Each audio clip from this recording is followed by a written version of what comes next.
And this Saturday, you're invited to see the Hazleton of Days Gone By. The Greater Hazleton Historical Society and Museum will host an open house. And our big feature this weekend is the trolley tracks that were underneath the pavement on Wyoming and Green Street. So those tracks are from the Wilkes-Barre-Hazleton Railway, the trolley system. That was actually the model for the Long Island Railroad. So when you go to the museum this weekend, you'll see remnants of that past, and really one of the markers of when Hazleton was a top city for technological innovation and industry in the early 1900s. So people could just come in between those hours of 10 and 3 on Saturday? Yes, they could show up at 10 to 3, parking's in rear, and they could come take in the 3 floors of what is one of the largest collections of artifacts in northeastern Pennsylvania.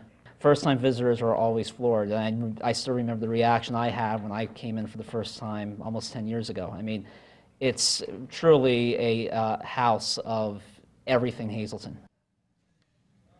Again, the open house is this Saturday from 10 until 3.